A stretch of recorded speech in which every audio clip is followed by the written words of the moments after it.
I don't know exactly why this story hit me the way it did. Maybe it was the timing.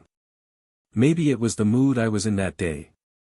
Or maybe it was because it reminded me of something I once lived through, something I never talk about, something I still don't have the courage to unpack completely. But the truth is, when I first saw fragments of this story online, I didn't think much of it.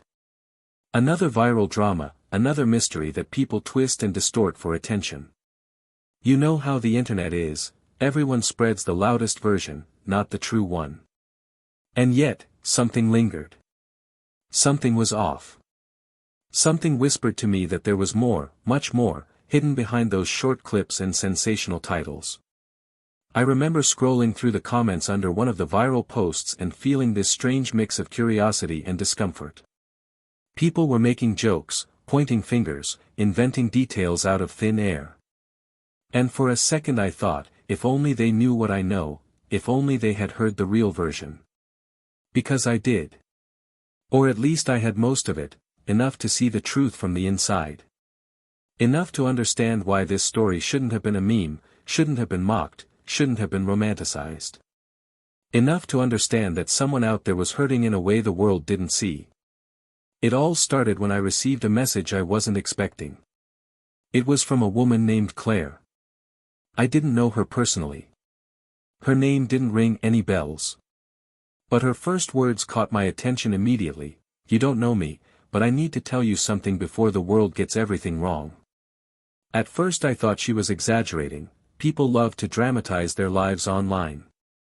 But something in her tone felt different. There was weight in her sentences. Not the weight of urgency, but the weight of someone who has carried a secret for way too long. We ended up talking for hours. And when she finally told me the truth about the story that was circulating everywhere, I understood why she was desperate.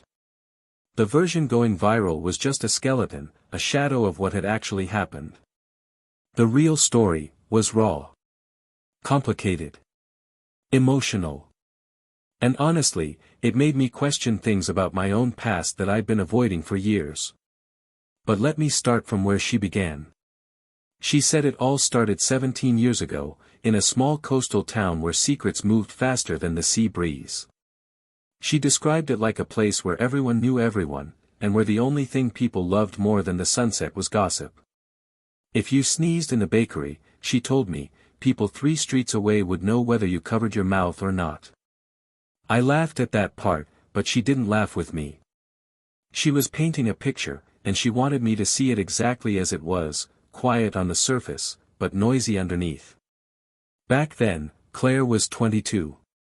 Young enough to be hopeful, old enough to already have regrets. She lived with her mother, who worked long night shifts at a local hospital, and with her younger brother, Thomas, a restless 15-year-old who was always getting into trouble. She told me her life felt like it was stuck between wanting to leave that town forever and being terrified of what leaving would mean for her family. I understood that feeling all too well. That awkward, painful in-between of wanting more but fearing change.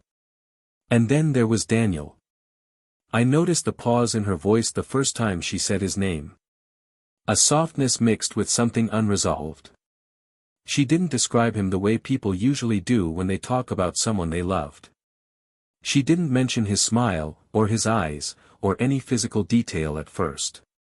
Instead, she said, he was the only person in that town who made me feel like the world didn't end at the edge of the ocean. That line stayed with me for days. Daniel was older than her by 6 years. He worked at a small repair shop owned by his uncle, spent most of his afternoons fixing boats, and had this reputation for being calm, controlled, almost too mature for his age. And yet, she told me, there were moments when he looked at me like he was afraid of something. Afraid of getting close. At the time, she didn't understand it. Looking back, she said the signs were there all along, she just didn't want to see them. Their relationship didn't start with fireworks or dramatic declarations. It started quietly. A conversation in the market. A shared walk home after a power outage shut down half the town. A rainy evening when he walked her to her doorstep and stood there for a moment too long. The kind of beginnings people overlook because they think love requires grand gestures. But Claire said it was exactly the ordinary moments that felt extraordinary. They kept their relationship secret for reasons that weren't entirely clear to Claire at the time. She thought it was because the town gossiped too much, or because Daniel was private, or because they enjoyed the thrill of hiding something beautiful from the world. But the truth was deeper, much deeper. And painful. One night, after a long shift at the hospital, Claire's mother came home with news that made her heart sink. The town was buzzing with rumors about Daniel. The police had been looking for him earlier that evening. Something about an unresolved family issue, a missing person, and a document that someone claimed he forged. Claire didn't believe any of it. She told her mother that people loved to invent stories when they were bored.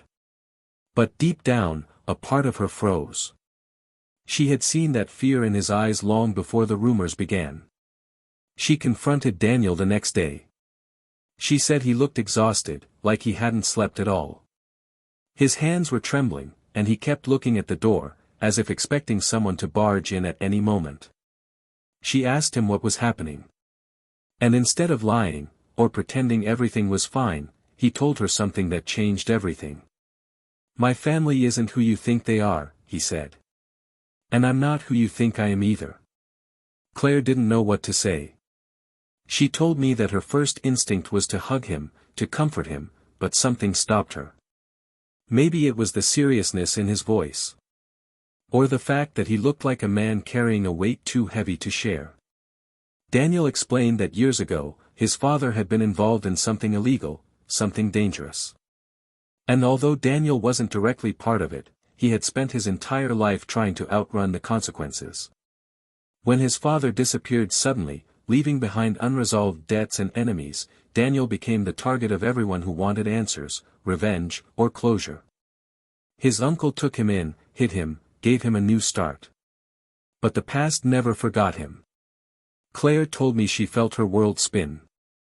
She didn't care about his past. She only cared about him. But Daniel insisted that she deserved better, that she shouldn't attach herself to someone cursed by consequence. I remember thinking how painful it must have been to hear that from someone you love. To have them push you away not because they want to, but because they believe they have to. Their relationship grew more intense after that conversation. Secrets have a strange way of connecting people faster than honesty ever could. And for a while, things seemed stable. But the tension never left. The fear never left. And then everything fell apart one night, the night that eventually became a viral story. Claire's brother, Thomas, had gone missing. He had stormed out after an argument with their mother, something about school, responsibility, the usual teenage chaos. At first, Claire thought he was just cooling off somewhere. But when hours passed, and he didn't answer his phone, panic set in. She called Daniel. And without hesitation, he rushed to help. They searched the beach. The pier. The abandoned lots where teenagers like to hang out. Nothing. No sign of him. Daniel kept telling her they would find him, but she could hear the tremble in his voice. Not fear for Thomas, but fear of being seen by the wrong person, in the wrong place, at the wrong time. And then, finally, they found something. Thomas's backpack. Torn. Abandoned near the trail leading into the old woods. Claire said she felt something break inside her.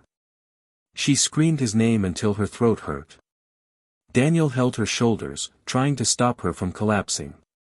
And in that moment, she saw something in his expression she had never seen before, a mixture of dread and certainty.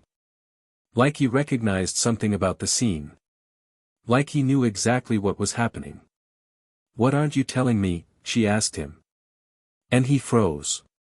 Later, when she told me this part, she said she still remembers the exact way he looked at her. Not with guilt. Not with fear. But with resignation. "Claire. I think your brother went looking for someone connected to my father. He explained that earlier that week, a stranger had been asking questions around town. Someone dangerous. Someone who believed Daniel knew where his father was hiding. Someone who would use anyone, absolutely anyone, to get information. Even a 15-year-old boy. And that's where the viral story online starts. The version the internet latched onto. The dramatic chase, the mysterious woods, the boy who vanished for hours before being found.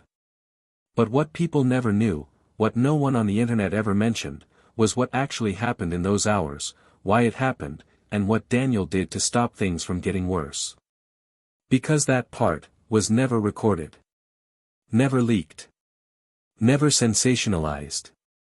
But Claire told me everything. And now I'm going to tell you too. They followed the trail into the woods. The deeper they went, the darker it became, not just physically, but emotionally.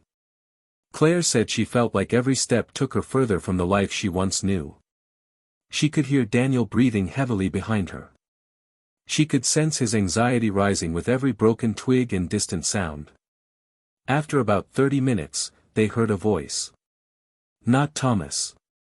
A man's voice. Angry. Low. Threatening. Daniel told her to stay back. But she didn't listen.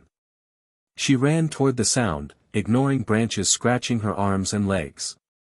And when she reached the clearing, she froze. Thomas was there. His face pale, terrified. And standing in front of him was a man Claire described as emptiness in human form. No expression. No mercy.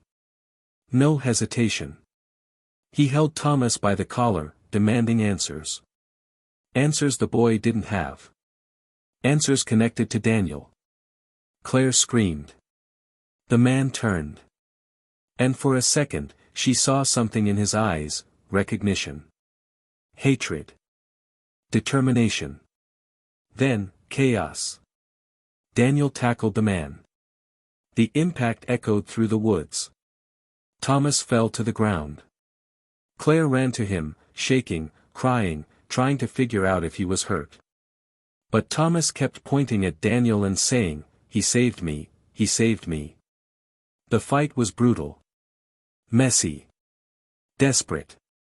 Not the kind of choreographed scene the internet loves. This was real. Two men fighting as if their lives, and the life of a terrified child, depended on it. And then, something happened that the viral version never mentioned. The man tried to reach for a knife he had dropped during the scuffle. Daniel got to it first. And he didn't hesitate. Not because he wanted to hurt anyone. But because he had no choice. When Claire told me this part, she stopped talking for a long moment. I could hear her breathing, steady but heavy, like she was reliving it. Then she said something I'll never forget. He didn't look like a hero. He didn't look like a villain. He looked like someone who had finally realized there was no escape from his past. The authorities eventually arrived. The man survived, but barely. Thomas was taken to the hospital. And Daniel. Daniel made one request to Claire before the police took him away. Tell them I did what I had to do. Tell them the truth, if they ever want to listen. But they didn't listen. And the internet definitely didn't. Instead, they turned it into a spectacle. A story twisted beyond recognition. Some called Daniel a monster. Others called him a vigilante. Few cared about the actual people affected. Few cared about the pain left behind. And that's where Claire stopped talking that night. But she said there was more. Much more. And that the second half of the story would explain everything the world still doesn't know. Everything about Daniel. Everything about her. Everything about the real reason this story should have never gone viral. Everything that still haunts her 17 years later. And I'm going to tell you all of it. But in the next part. Because some truths deserve to be heard slowly, so they can finally be understood. When Claire reached out to me the second time, it was late.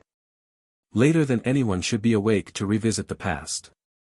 I remember the glow of my phone lighting up the dark room, and for a moment I wondered if I should even answer. My mind was heavy from everything she had already told me. But something inside whispered that she wasn't done, that she had been holding the most painful part until she felt safe enough to say it out loud. Her message was short: I need to finish the story. No dramatic lead-in, no hesitation spelled out in words. But I felt it. The weight between each letter. The kind of heaviness only someone carrying a truth alone for too long could send through a screen. We talked again, this time with fewer pauses. Not because she was less emotional, but because she was afraid that if she stopped talking, she wouldn't start again. And as she spoke, I realized that everything she told me before had only been the surface. The real story, the one nobody knew, the one the internet never even imagined, was about what happened after that night in the woods. People think the story ends there, she said. They think the police came, that justice was served, that Thomas was saved, that Daniel got what he deserved, or didn't deserve, depending on who you ask. But that night wasn't the ending. It was the beginning of everything that ruined my life. I let her speak. There was nothing I could add, nothing I could ask that wouldn't interrupt the rhythm of her confession. She told me that the hours following the fight were a blur. The police took statements, demanded answers, treated Daniel like a criminal even before asking for context. It didn't matter what he said, she explained.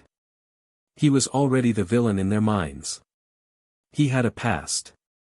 He had a record, even if it wasn't his fault. He had a story that people could twist and fit into any narrative they wanted. Thomas stayed in the hospital overnight. Physically he was fine. But emotionally, Claire said he looked like a child who had seen something that would never leave him. He kept whispering things like, he protected me, and he didn't mean to hurt anyone, but people only heard what they wanted. And what they wanted was sensation. Reporters showed up the next morning. Strangers camped outside the hospital with cameras. People online started rewriting the story from scratch, filling in their own details as if they were omniscient. And within hours, Daniel wasn't a man who had protected a boy. He was a criminal. A mystery. A target for speculation. A character in a narrative he never wrote. Claire said the first time she saw a viral post about him, she felt something inside her chest collapse. They made him look like a monster, she said. They used a picture from years before, one where he looked tired, unshaven, almost angry. They made him look like the kind of man who would hurt a child, not the man who risked everything to protect him. And then she told me something that made me feel sick. They didn't release the video of the fight, she said. But someone nearby heard the screaming and used their phone to record the last few seconds. No context. Just the part where Daniel grabbed the knife first. I could imagine it vividly. A man out of breath, desperate, grabbing a weapon before the man threatening a child could. But the internet doesn't care about nuance. It cares about images. And in that image, Daniel looked like the threat. That clip, she said, ruined his life. The police interrogated him for hours. Days. They refused to listen to Claire's full version. They dismissed Thomas's trembling words as confusion from a traumatized teenager. They preferred the viral truth over the real one. And then, a week later, something happened that changed everything. Daniel disappeared. Not ran away. Not hid. Not escaped. Disappeared. There was no record, she said. No log of his transfer. No paperwork. Nothing. One day he was in custody, the next, he was gone. I remember feeling a chill crawl up my spine when she said that. Not because of the mystery itself, but because she said it with the certainty of someone who checked every possibility, every rumor, every official explanation, and found nothing. I know what people think, she continued. Some say he ran. Some say he confessed and was taken somewhere else. Some say he died and that the police covered it up. But none of that is true. At least, not the way people imagine. Then her voice changed. Softer. More fragile. Because I was the last person who saw him.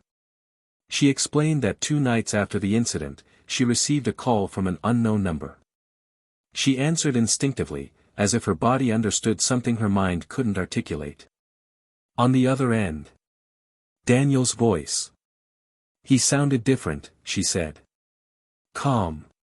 Too calm. Like a man who has already accepted his fate. He told her he didn't have much time. That things had escalated beyond what he could control. That forces larger than the police were involved.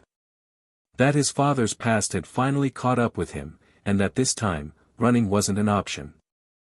Claire begged him to tell her where he was. She cried. She pleaded. She told him she loved him, something she hadn't said out loud before. And Daniel stayed silent for a long time. Then he said something she has replayed in her mind every night for 17 years. Claire, promise me you'll live a life that isn't defined by me. She told me she broke down. That she begged him not to do anything reckless. That she tried to ask him about Thomas, about his mother, about what would happen next. But Daniel didn't answer any of that. He just said one more thing before the line went dead. Tell your brother I'm sorry, but I'm glad I was there. The call ended. And Claire never heard from him again. No body was found. No report filed. No confession surfaced. No transfer record. Nothing. It was as if Daniel had been swallowed by the very shadows he spent his life trying to outrun. For years, Claire tried to find the truth. She contacted lawyers, journalists, private investigators, even people connected to her town's underground networks. Some told her to forget. Some warned her to stop asking questions. Some said they believed she knew more than she was admitting. But none gave answers. And so the world created its own version. The story went viral through the years in waves, first as a local crime mystery, later as an urban legend, then as a true story, twisted into a dozen TikTok montages, each more sensational than the last. None of them mentioned Claire. None of them mentioned Thomas.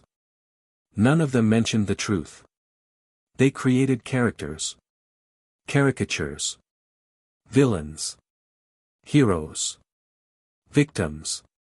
And Daniel was never portrayed as the man he actually was. He became whatever people needed him to be for the sake of drama. Do you want to know the worst part? Claire asked me. I hesitated. Yes. The world turned his story into entertainment. But Thomas never recovered. She explained that her brother grew up carrying the weight of that night. The guilt. The fear. The confusion. For years, he blamed himself for what happened to Daniel. Blamed himself for going into those woods. Blamed himself for being the reason someone disappeared. He spiraled. Slowly at first, quiet moments of withdrawal, sudden bursts of anger, sleepless nights, nightmares. Claire tried to help him. She tried everything. Therapy. New schools. New routines. New towns. Nothing worked. The internet kept making the story go viral, she said, voice trembling. Every time Thomas started to heal, another video would appear. Another exaggerated version. Another wave of comments saying things like, the boy should have known better, or, maybe he lied. People online don't realize they're talking about real lives. When Thomas turned 18, he left home. Told Claire he needed space. Needed time. Needed distance from the story that had consumed him. For years, she didn't hear from him. And then, one day, she did. He called her from a payphone. Told her he forgave himself. Told her he forgave Daniel. Told her he forgave the world for misunderstanding what truly happened. And then, he told her goodbye. He didn't return home. No one saw him again. When Claire told me this part, she didn't cry. Not because she didn't feel it, but because she had cried all the tears she had long ago. You could hear the exhaustion in her breath. The resignation. The acceptance of a truth she wished she could rewrite. I lost both of them, she said. My brother and the man I loved. And the world turned it into a trending topic. For a while, neither of us spoke. I felt this strange mix of anger and sadness sitting in my chest. I'd seen the viral versions. I'd seen the comments. I'd seen people treating it like a puzzle to solve or a spooky campfire story. But hearing the truth, it felt like witnessing a wound the world never deserved to see. Then Claire told me the final part.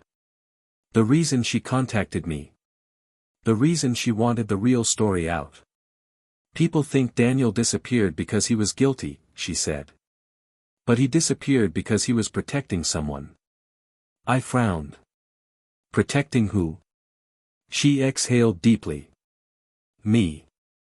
She explained that earlier that year, long before the events in the woods, Daniel had intercepted a message intended for her mother. A threat. A warning.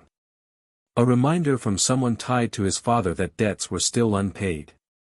That certain people were still being watched. That revenge wasn't selective. Daniel realized then that the danger wasn't about him anymore. It was about Claire. About Thomas. About their mother.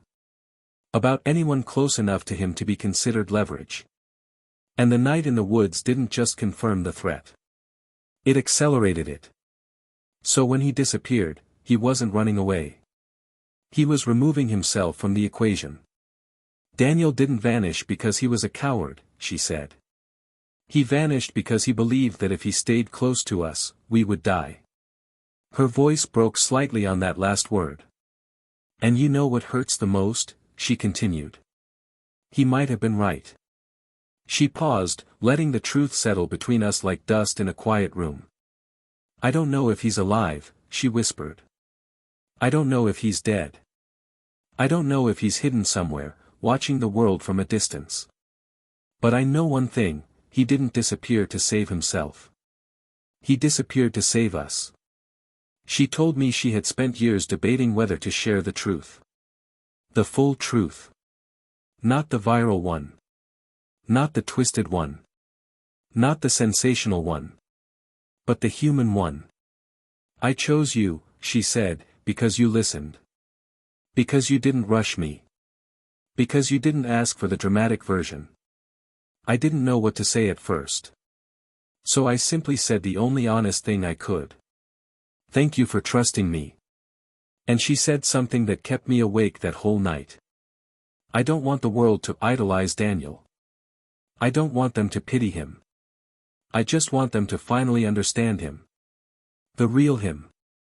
Not the story they created. The man who loved quietly, fought silently, and sacrificed everything without asking for anything in return.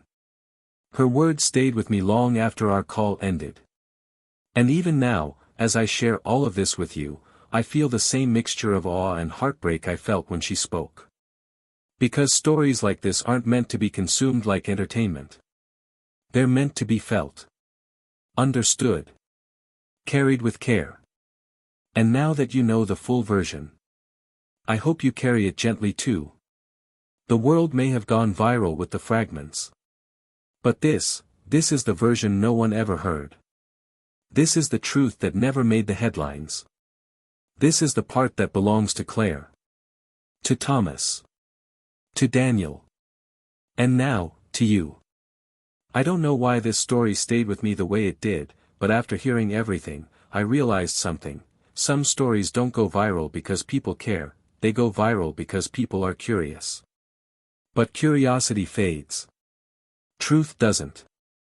And when Claire trusted me with this version, the real version, I felt something shift inside me.